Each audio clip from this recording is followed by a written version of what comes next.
Indonesia tanah air beta pusaka abadi nan jaya. Indonesia sejak dulu kala selalu dipuja-puja bangsa. Di sana tempat lahir beta, dibuai dibesarkan bunda, tempat berlindung di hari tua sampai akhir menutup mata. Ayo Indonesia, air beta pusaka abadi dan jaya. Indonesia sejak dulu kala selalu dipuja-puja bangsa. Di sana tempat lahir beta, dibuai dibesarkan bunda, tempat berlindung di hari tua sampai akhir menutup mata.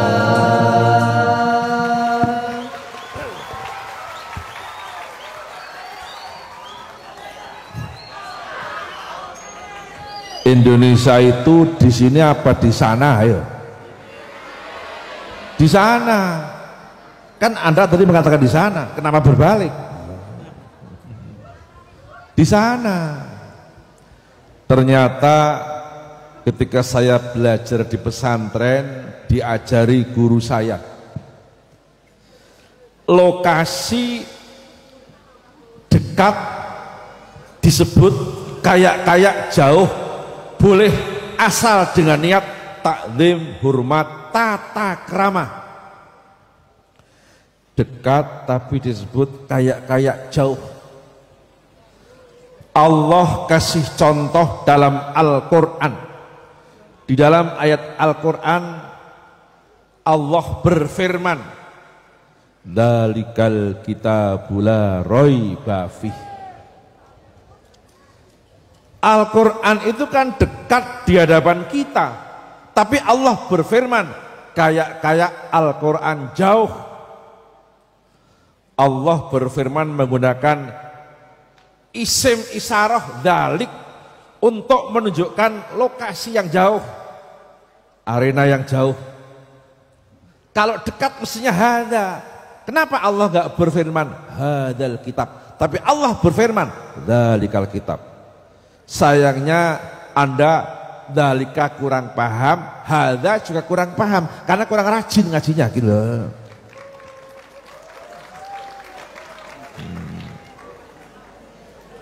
Apalagi yang belum pernah di pesantren, nggak ngerti hada, nggak ngerti dalik gitu. Boleh. Jadi lokasi dekat disebut kayak jauh boleh dengan niat hormat tata krama. Maka pernyataan Ismail Marzuki di sana itu nggak salah, bener. Artinya Ismail Marzuki ngerti sastra Arab, ngerti balaghah.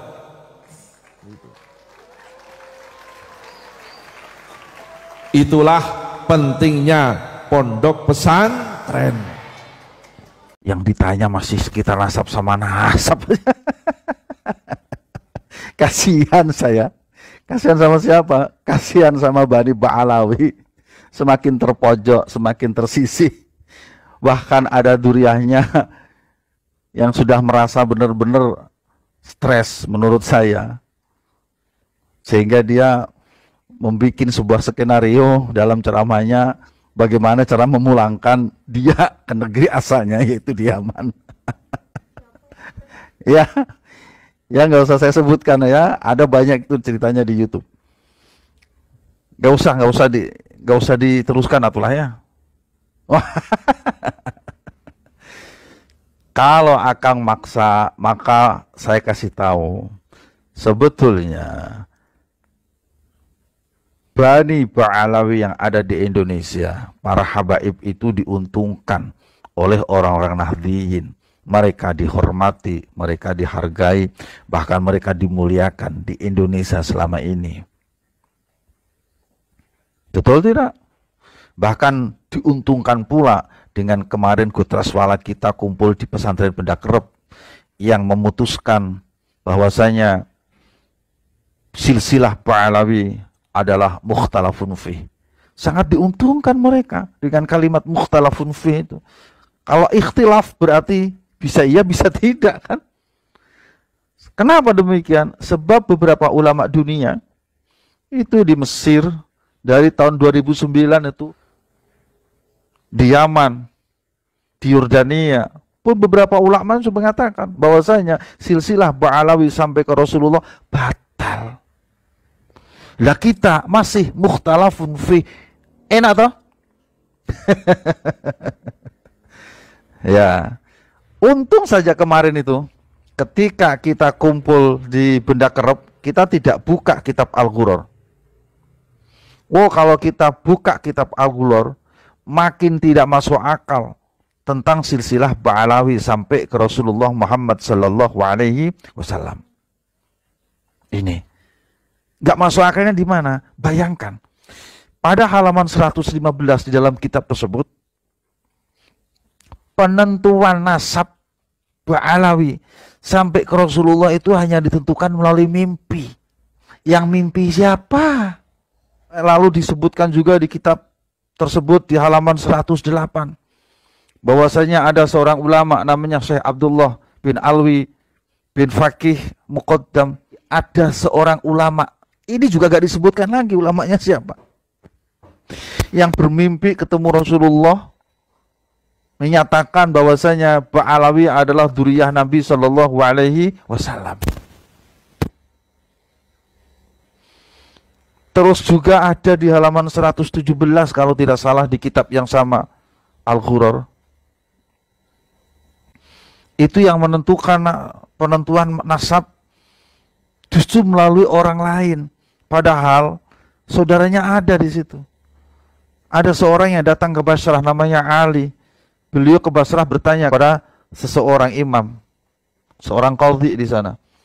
Padahal di Basrah itu mestinya dia punya saudara namanya Muhammad dan Husain. Karena Ali, Muhammad dan Husain itu tiga-tiganya adalah putra dari Ahmad. Ahmad itu adalah keluarga dari Basrah. Mereka tinggal di Basrah. Jadi kalau seandainya Ali datang ke Basrah, itu mestinya dia menemui Muhammad, menemui Husain. Dan itu terjadi pada abad ke-6.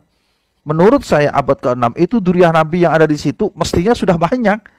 Kenapa tidak menemukan satupun dari saudaranya? Bahkan nanyanya kepada seorang imam yang itu orang lain, bukan dari dzurriyyah Nabi atau bukan dari dzurriyyah mereka.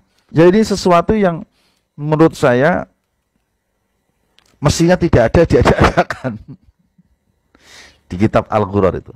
Dan sampean Kang boleh baca nanti kitab ini, itu yang menulisnya justru dari Bani Ba'alawi sendiri.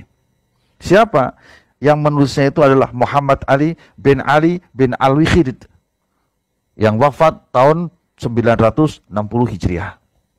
Ditulis oleh keluarganya sendiri, mengaku sebagai dzurriyyah Nabi sendiri, tapi cerita dalam kitabnya tidak ada satupun yang bisa diterima oleh akal sehat. Bisa difahami? Alhamdulillah. Jadi sekarang apa masalahnya? Sampai protes, sampai tidak terima, sampai menyalah-nyalahkan. Masalahnya di mana? Kita, sekali lagi, kita masih punya rasa. Di tempat-tempat yang lain mah sudah dibatalkan. Allahumma shalli wa sallim wa barik Ada lagi yang mau ditanyakan? Kalau bisa pertanyaannya yang lain ya. Kasihan mereka. Kasihannya di mana? Mereka sudah kadung mengatakan ada yang begal nasab. Jika dilihat dari beberapa kitab yang kami kaji bersama, itu yang begal nasab siapa? Bisa jadi pihak orang yang mengatakan begal nasab itu yang membegal nasabnya sendiri. Sekarang kan tinggal bertanya, bagaimana nasibnya yang nasabnya terbegal? Masya Allah, kebayang tidak? Alhamdulillah kita masih menjadi orang-orang yang hidup di Indonesia. Masih baik semua kita ini. Allahumma shalli wa sallim wa barik alaihi. Pengakuan diri sebagai Habib. Apa ini? Padahal Habib pengaku Habib pun apa? Nandak apa?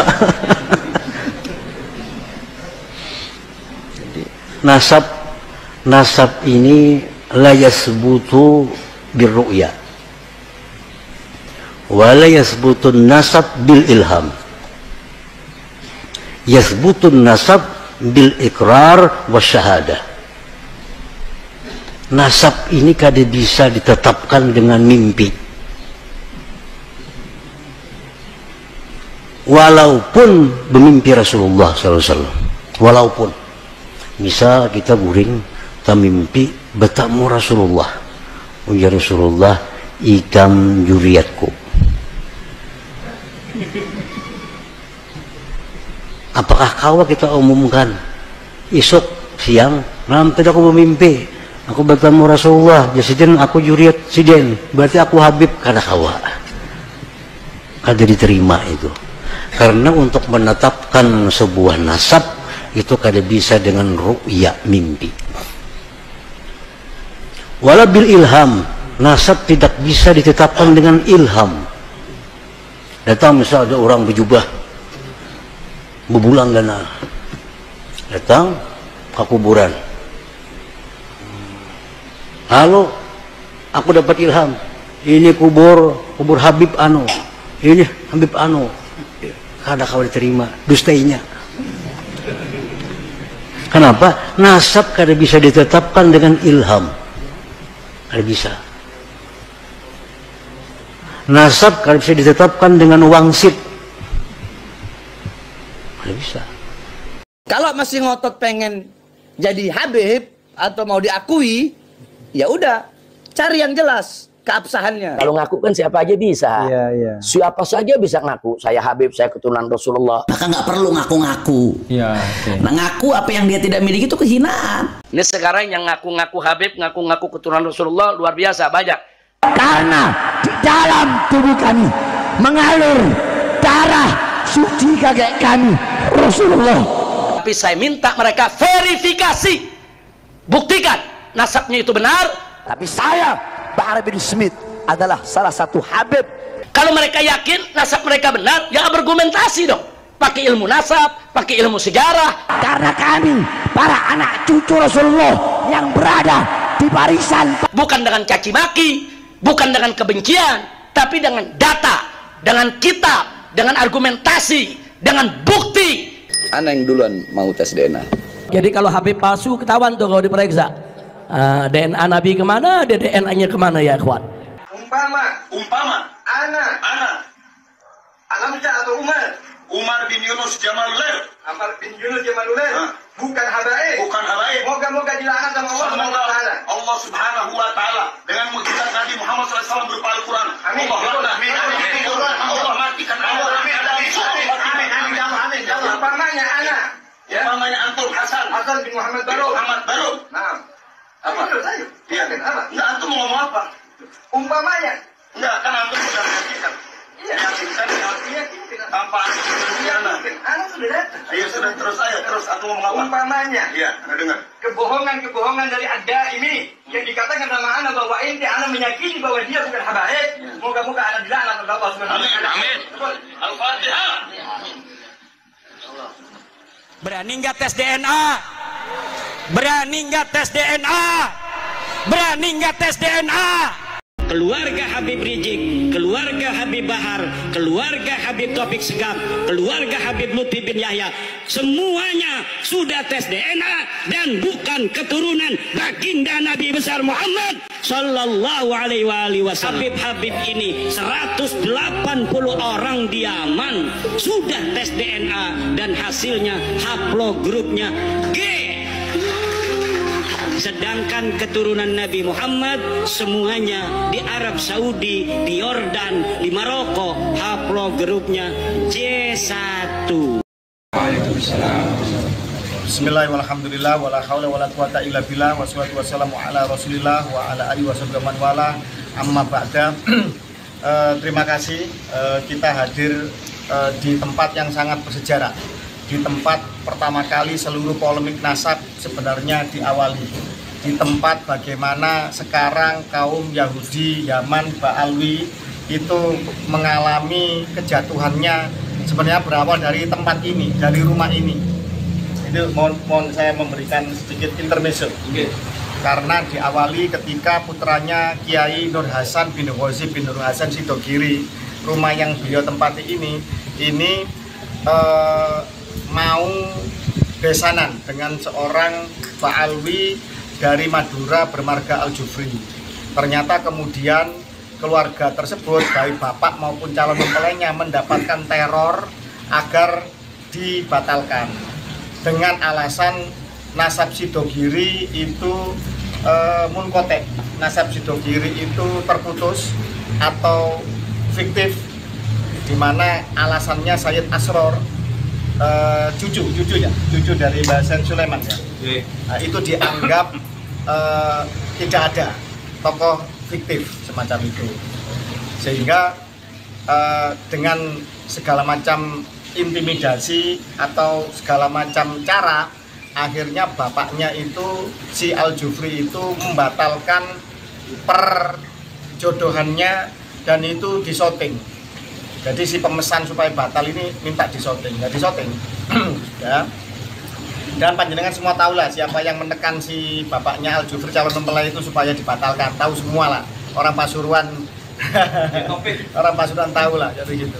Nah, akhirnya dibatalkan. Kemudian setelah mengalami penghinaan seperti itu, ini kan penghinaan bagi bukan hanya Mas Nur Hasan pribadi, bukan hanya si calon mempelai, tapi penghinaan kepada seluruh nasab keluarga Sidogiri sebenarnya. Begitu. Akhirnya keluarga Sidogiri yang diwakili oleh Kiai Nawawi Jalil juga, terus Kiai Fuad Nur Hasan, sekarang pengasuh pucuk pimpinan tertinggi Ponpes Sidogiri sekarang Kiai Fuad Nur Hasan, dan juga Mas Nur Hasan, keponakannya Kiai Fuad, yaitu Mas Nur Hasan bin Ghazi bin Nur Hasan ini melakukan isbat internasional untuk membuktikan kesayitannya. Ya, siapa yang tidak marah nasabahnya dianggap hina atau dianggap palsu atau abal-abal, kan begitu. Ketika melakukan isbat internasional itu menggunakan nasab versi Ba'alwi, artinya Basaiban, Mbah Said Sulaiman Basaiban Ba'alwi, kan begitu. Tidak ada jawaban, hampa, lama tidak ada jawaban dari Nakobah internasional. Kemudian akhirnya menggunakan manuskrip lokal, manuskrip kuno, manuskrip sepuh, yaitu manuskrip dari Podokaton dan juga manuskrip dari Mancengan. Bunyinya sama, bahwa Said Sulaiman adalah putra dari Sayyid Zain Abdul Qadir Al-Jilani Al-Hasani yang merupakan menantu dari Syarif Hidayatullah Sunan Gunung Jati. Itu Sunan Gunung Jati sendiri, Syarif Hidayatullah ini Al-Musawi Al-Husaini.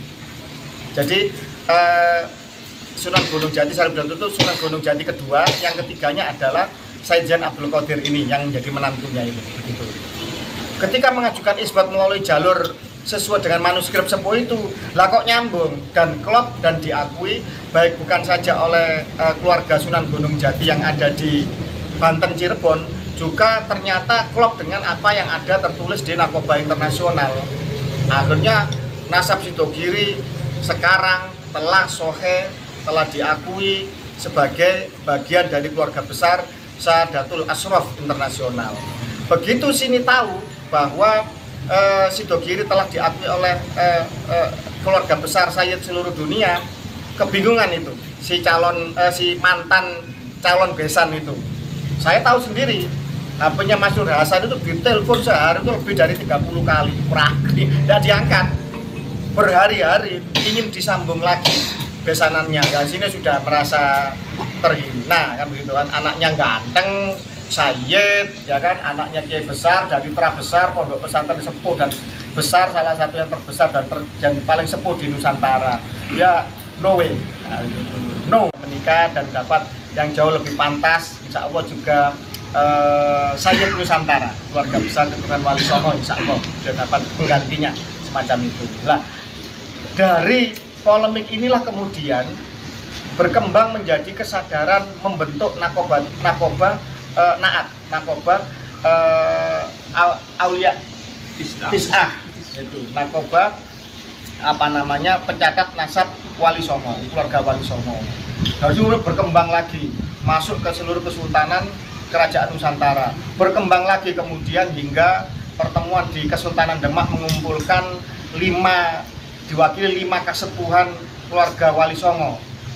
Waktu itu kalau nggak salah Sohibul Makbaronya, Sohibul Balatnya, keturunan-keturunan yang di dekat makam waktu itu datang di Kesultanan Demak. Kemudian dari situ berkembang lagi, terbentuklah yang namanya Perjuangan Wali Songo Indonesia Laskar Sabilillah, yang kemudian itu deklarasi awalnya di Cilacap di Kiai Muhammad Nur Salim Terah Derajat, dan di dalam momentum itu semua akhirnya mensepakati bahwa seperti perjuangan 10 November ketika kemudian semua laskar sudah siap, semua sudah siap tempur, 100.000 pasukan santri dan rakyat Jawa Timur waktu itu, hampir seluruh santri pesantren seluruh tanah Jawa ngumpul di Surabaya untuk menghadang Inggris, melawan Inggris. Mbak Hasim bilang, tunggu dulu, ngenteni wong toko buntet namanya Abbas, ya, santrinya beliau yang terkenal Sakti Mandraguna, yang terkenal ahli kanuragan, ahli hikmah, yang karomah, terkenal seperti itu. Ya alhamdulillah akhirnya terpilihlah, disepakati bahwa panglima tertinggi pucuk pimpinan dari Perjuangan Wali Songo Indonesia adalah Gus Abbas dari Buntet. Ini seperti pengulangan sejarah, saudara-saudara sekalian, dari situ. Nah, alhamdulillah kemudian terjadi dinamika yang sekarang Jawa Tengah saja 20 lebih ya, PWI yang sudah yang deklarasi dan siap deklarasi 25 Jawa Tengah. Insya Allah Jawa Timur sudah terbentuk semua kepengurusan, tinggal deklarasinya di 38 kota kabupaten di Jawa Timur. Alhamdulillah salah satunya adalah Pasuruan yang terpilih Gus Fadoli. Ini Terah Kuat, beliau adalah keturunan dari Terah Niti Adiningrat, adalah Adipati Pasuruan yang pertama yang mewariskan Masjid Jamek dan Masjid Turba di Kebonagung yang sekarang menjadi Masjid Assegaf. Nah, ini tanggung jawab Terahnya seluruh Niti Adiningrat. Dan juga beliau masih keturunan dari Mbah Ghazali yang juga dari Mbah Said Sulaiman. Kemudian kasepuannya ada keturunan dari Mbah Selaga. Mbah Selaga yang menyumpulkan Mufti Agung di zaman Niti Adiningrat pertama. Niti Adiningrat itu putra dari Pakubuwono kedua, masih Terah Mataram Surakarta Hadiningrat. Kemudian ada Kiai Suadi Abu Amar yang juga bagian dari kasepuan, itu Terah ketua Bani Soleh Semendi. Mbah Soleh Semendi, Mbah Said Soleh Semendi adalah saudara dari Mbah Said Sulaiman Mojo Agung. Menurut manuskrip dari Mancengan maupun dari Podokaton. Dan ini sudah terisbat internasional Sadatul Ashraf oleh Nakoba Dunia dan juga diakui sesuai dengan catatan, dengan kolaborasi, komparasi dengan studi dari Kesultanan Cirebon dan Banten. Alhamdulillah, jadi semacam itu. Tetapi dalam perjalanan ini yang namanya organisasi itu kan ada tumbuh, berkembang, jaya, sempurna, begitu kan? Ini baru tumbuh, namanya bibit organisasi baru tumbuh. Dan kalau kemudian ada kekurangan, ada masih kurang lebih dari hal-hal yang bersifat pertumbuhan itu mesti ada gangguan-gangguan. Nah, itu biasa. Nah, tetapi isu nasab ini sebenarnya dimulai dari isu dari konflik yang terjadi, kegagalan pernikahan ini. Ini adalah potret besar dari rasisme Robito Alawiyah dengan segala fatwanya, dan juga itu terjadi juga di era sebelumnya zaman Mufti Utsman bin Yahya, kafaah, pernikahan yang sebenarnya adalah bungkus dari rasisme itu sendiri, yang sebenarnya tidak diajarkan oleh Nabi Muhammad SAW. Dan itu kemudian ada hingga zaman kemerdekaan ini. Ini namanya perbudakan spiritual, namanya penistaan agama, ajaran suci Nabi, menggunakan manipulasi, supremasi ras atau rasisme itu sendiri dengan bungkus agama. Itu satu. Ketika kita merdeka telah lebih dari 75 tahun, na'udzubillah min dzalik. Dan ini harus kita lawan bersama karena ini melawan dari kebinekaan dan kesetaraan. Jadi apa yang terjadi di Sidogiri ini adalah potret besar dari contoh nyata rasisme di Nusantara yang masih terjadi. Dan akhirnya entah karena kualat sama Sayyid Asror, entah kualat sama Sayyid Sulaiman, entah kualat sama keluarga besar Wali Songo, akhirnya sekarang kan sudah rungkat Pak Alwi. Secara nyata sebenarnya diskursus nasabnya telah selesai. Bisakah mereka menghadirkan kitab nasab sejaman? Tidak ada sampai detik ini. 550 tahun kosong itu masih tetap tidak mereka bisa jawab. Bisakah mereka menghadirkan hasil DNA yang sejalan dengan apa yang ada Sayyid Syarif di Timur Tengah sana? Mereka malah kemudian memframing tes DNA itu haram, padahal tes DNA biasa saja. Ini cara-cara yang sebenarnya sudah termutakhir dan bukan harus ditakuti. Harusnya kan takut sama Allah, bukan takut sama tes DNA. Ini aneh, kan? Ngakunya wali kutub. Ternyata sama tes DNA takut. Ini sebenarnya kalau orang berpikir logis ya bisa sadar lah apa yang sebenarnya terjadi. Kemudian ngaku keturunan Nabi dari Yaman dan dari Irak, ternyata mereka tidak bisa menghadirkan isbat nasab dari Yaman dan dari Irak. Kita sudah nyambung dengan narkoba seluruh dunia, jadi makanya kita tahu. Dan kemudian juga ada beberapa yang ingin membuktikan, kan sudah viral itu mahasiswa Indonesia yang di Yaman menelusuri, bertanya ke narkoba sana, dari narkoba Al-Hasani, dari keluarga Bawazir yang Bani Hasyim, siapa Pak Alwi itu. Mereka mengatakan bahwa ini tidak pernah diakui sebagai keturunan Nabi. Orang Yaman yang ngomong. Lah lucu, saya ngaku keturunan Hamengkubuwono di Jogja, saya nggak diakui, kan lucu. Saya ngaku keturunan dari Sunan Gunung Jati di Cirebon, saya nggak diakui, kan lucu, kan begitu. Lah ternyata kan seperti itu, bahwa mereka terkenal sejak berabad-abad silam adalah orang pendatang dan bukan orang Arab, malah adalah terkenal sebagai golongan kelompok pemberontak dan pendusta. Na'udzubillah min dzalik. Bisa dilihat sendiri. Ini bukan kata-kata saya, itu testimoni dari mahasiswa Indonesia yang memvideo banyak orang-orang Yaman maupun juga bertanya dan terjadi percakapan di dalam YouTube yang viral tersebut. Walaupun kita sudah tahu sejak dulu, baik dari kitab nasab maupun kesaksian para nakib dunia, baik di Yaman maupun di Irak. Tetapi ya sudahlah, nanti kan akan datang sendiri ke Indonesia tidak lama lagi. Ya itu nanti, biar mereka dulu. Kalau ikan itu tidak ada air kan kejet-kejet, menggelepar-gelepar, biar dulu mereka gelepar-gelepar dulu kan. Kemarin kan ada tahu itu Imam Rijek itu kan ribut di Banten sama di mana itu, Cianjur apa Sukabumi. Akhirnya kan di Garut ya. Nah, sekarang kan habis menggelepar, sekarang sakit ya. Semoga panjang umur.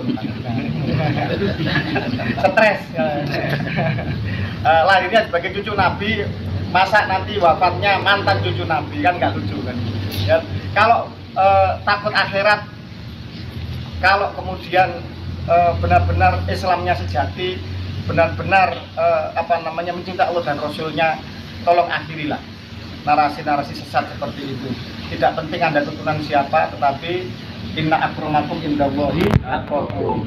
Kalau seandainya Fatimah binti Muhammad pencuri, aku sendiri akan potong tangannya. Itu tegas itu Islam. Tidak ada diskriminasi dalam Islam.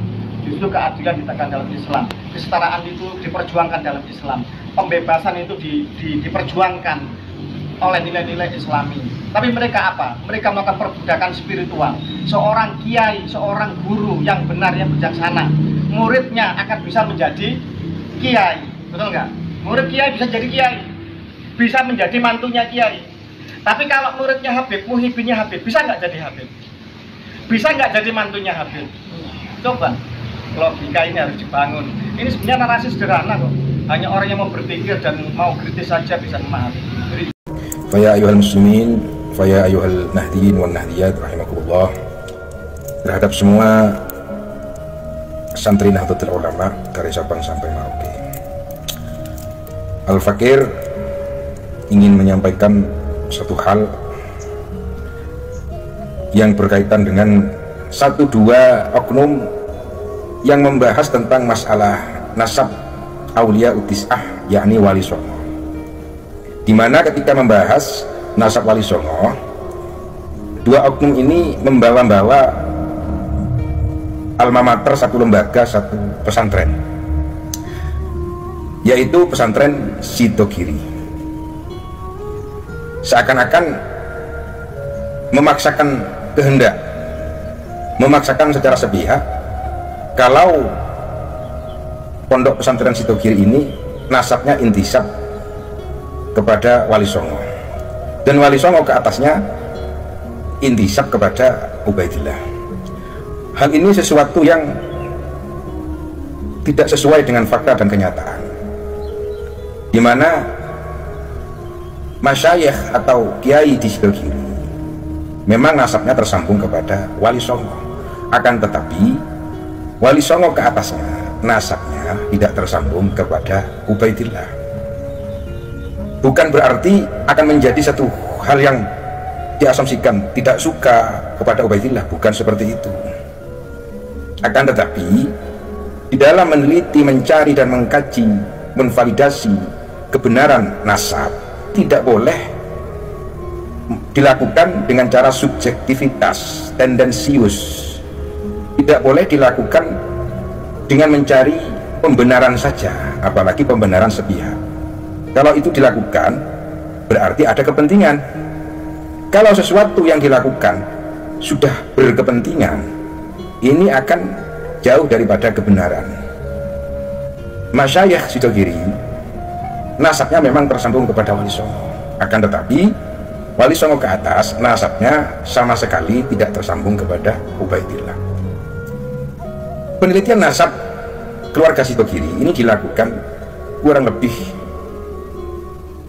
dalam waktu bertahun-tahun, 5 tahun, melakukan muqabalah, melakukan komparasi data, manuskrip, melakukan kajian ilmiah, yang sehingga 2018 sampai 2019 nasab Masyayikh Sidogiri ini sudah mendapatkan syahadah. Syahadah dari mana? Syahadah dari Ahlul Bilad, di mana leluhur Masyayikh Sidogiri ini berasal, yaitu syahadah daripada Nakobah Maroko. Itu yang pertama. Yang kedua, syahadah dari Irak. Kemudian mendapatkan syahadah dari Damaskus, mendapatkan syahadah dari Turki, mendapatkan syahadah dari Yordan. Dan sebelum para nakib Nakobah internasional ini memberikan syahadah kepada Masyayikh Sidogiri, sebelumnya dilakukan pentahqiqan. Oleh siapa? Oleh keluarga Sidogiri, baik internal ataupun eksternal. Dan pada waktu itu yang melakukan pentahqiqan adalah salah satunya Kiai Nur Hasan bin Ghazi, kemudian Kiai Fuad bin Nur Hasan, kemudian Kiai Nawawi bin Abdul Jalil. Beliau-beliau itu yang melakukan pentahqiqan. Yang kedua, di dalam proses pentahqiqan kemudian pentashihan nasab warga Sidogiri, prosesnya itu hampir 1 tahun dalam memverifikasi, menvalidasi. Para nakib internasional ini prosesnya hampir 1 tahun,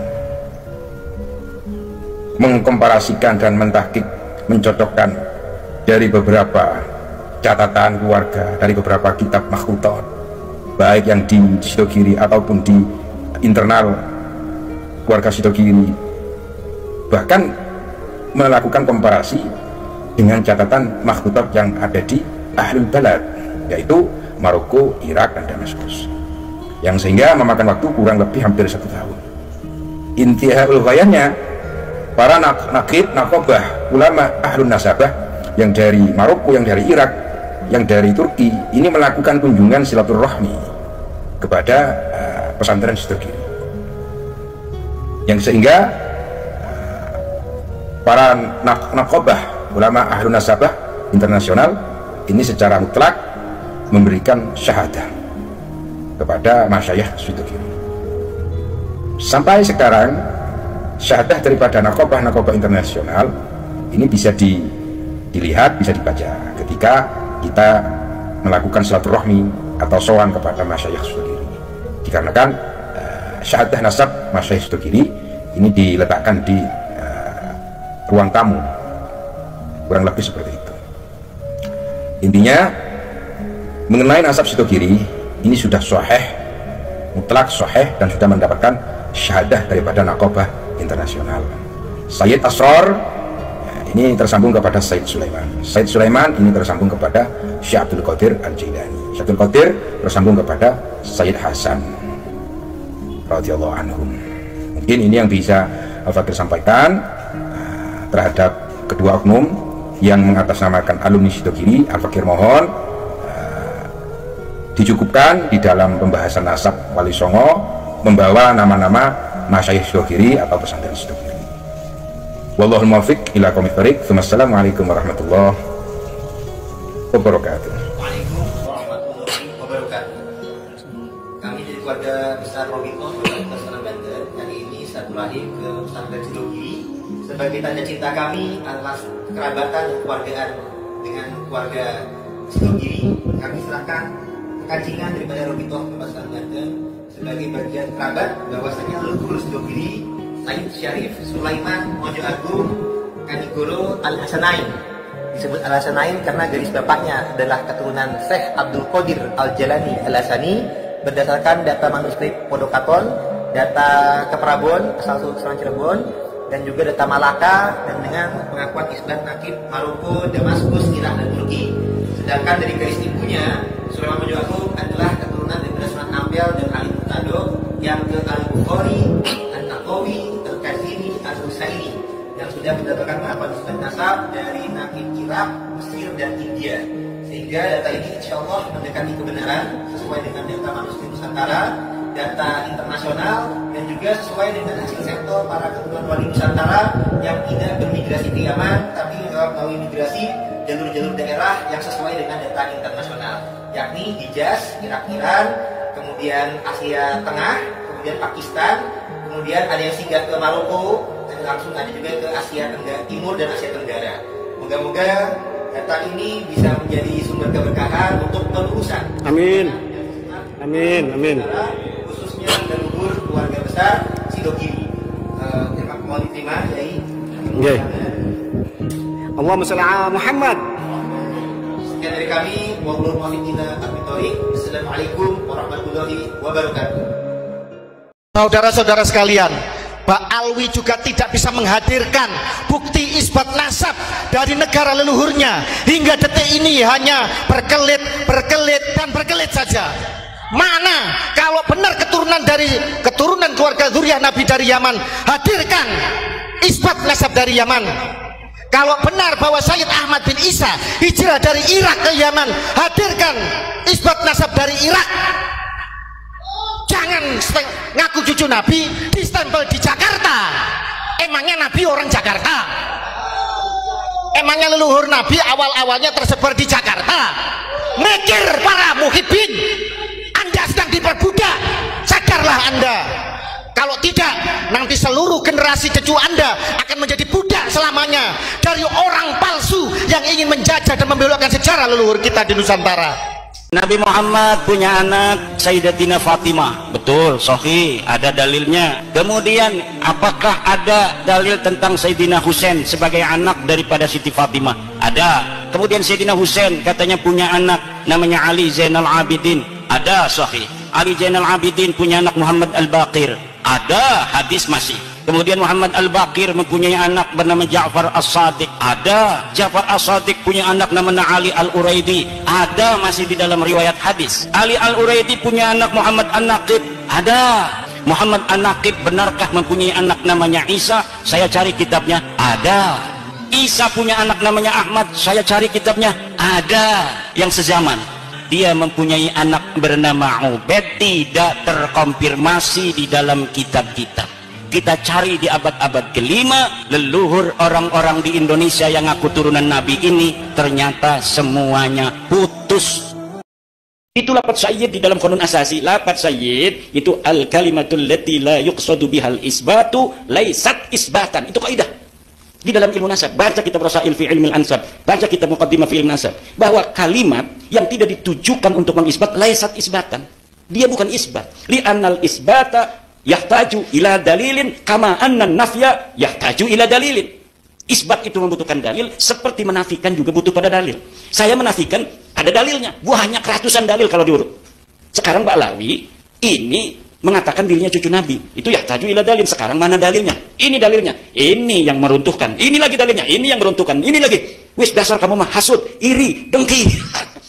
Ya susah kalau udah begitu. Ayo silakan, ada dalil, kita punya apa namanya daf'ud dalilnya. Ini dalil ini ada daf'ud dalilnya. Ini dalil ini ada daf'ud dalilnya. Makanya kita kirimi surat pada Rabit Alawiyah, sampai sekarang gak mau. Kata saya sama manajemen Bang Haji Roma Irama, nanti Rabit Alawiyah diundang, langsung diundang pakai kertas. Saya mah diundang manajemen Bang Haji Roma Irama hanya SMS. Siap. Tapi Rabit Alawiyah dikirimi surat dan sudah tidak mau diundang sama Bang Haji Roma Irama. Nggak mau dia. Saya sudah datang ke Pasuruan, diundang oleh Kiai Ali Badri, katanya mau dipertemukan sama Topik Segaf untuk bicara nasab. Saya datang ke Pasuruan ke rumahnya Kiai Ali Badri, nggak mau tuh Topik Segaf. Tapi framing makan beda. Wih, nggak mau datang ke Banten, ya di Banten. Ya, karena saya sudah tahu SMS-nya Topik Segaf. Mereka tidak mau menerima kenyataan bahwa mereka bukan cucu Nabi. Masa iya kita lahir sebagai cucu Nabi, kok mau mati jadi mantan cucu Nabi? Di sini ada rasa gimana gitu. Masa iya kita sejak kecil jadi cucu Nabi, kok mau mati Gus Jami kita jadi mantan cucu Nabi? Ada seorang Habib dalam status yang di screenshot oleh teman dikirimkan kepada saya. Orangnya sekarang baru meninggal sebulan yang lalu.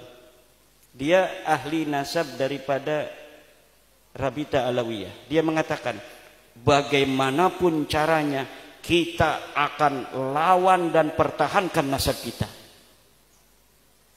Setelah nulis begitu, dia mati. Siapa? Saya nggak ngomong nama ya. Langsung mati.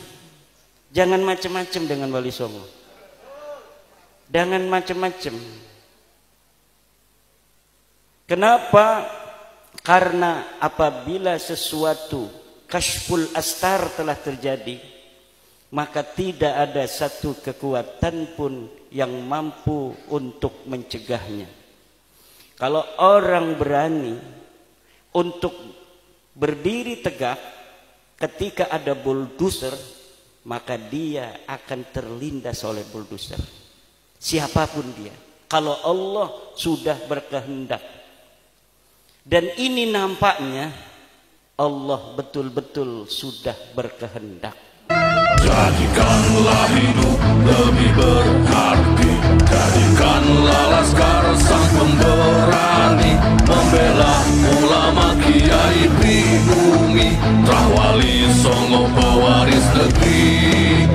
Gelora jiwa ini tak tertandingi, jangan coba-coba mengganggu negeri. Ulama kami terhina, kami pun tak terima, siap jihad jadi semboyan kita. Kami adalah laskar sabilillah, pecinta Wali Songo dan para anbiya, pewaris peradaban Islam di Nusantara hingga berkibar bangsa Indonesia. Kami perisai para ulama, sepenuh hati korbankan jiwa dan raga. Bila nanti tertulis jihad pilihan kami, Zahid bela agama dan negara. Kami terlahir di bumi pertiwi, terpatri suci sejarah negeri, korbankan darah nyawa leluhur kami. Jangan kau coba rubah dan kau pecundangi.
disiarkan oleh Nabawi TV.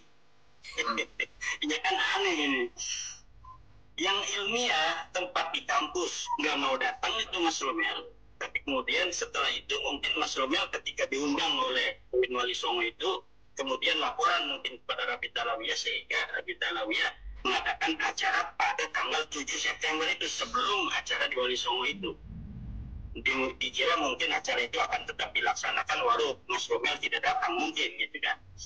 Nah, kemudian apakah saya akan datang? Ya jelas tidak mau datang. Kenapa? Dia diundang 5 kali nggak mau datang, ya giliran saya baru undang 1 kali ini mungkin ya tidak datang juga. Yang apa namanya ilmiah di kampus mereka tidak mau, tapi mereka mau mengundang di apa namanya itu kantornya sendiri, di kandang sendiri. Udah, kalau memang mau berdebat dan berdiskusi dengan saya. Apakah itu benar ya, undangan itu sudah sampai kepada Kiai? Kalau memang mau berdebat dan berdiskusi dengan saya, sekalian aja jangan di Rabi Talawiyah, tetapi gunakan momentum di UIN Wali Songo itu. Tanggal 10 September, nanti mungkin apa namanya Mas Rumel yang sudah dihubungi oleh pihak UIN itu bisa, dijadikan aja acaranya tanggal 10. Silakan di situ. Katanya kan ada tim-tim daripada Rabi Talawiyah yang siap untuk di Rabi Talawiyah itu. Ada Mas Rumel, ada Al-Mashhur, Idrus Al-Mashhur, ada Fikri Syahab, ada siapa lagi itu. Silahkan itu. Saya untuk masalah nasab dan sejarah cukup saya. Mungkin untuk tes DNA itu dibutuhkan Dr. Sugeng. Kalau dari pihak mereka silakan, mau 10, mau 20, baris saja. 20 orang bariskan, saya sendirian.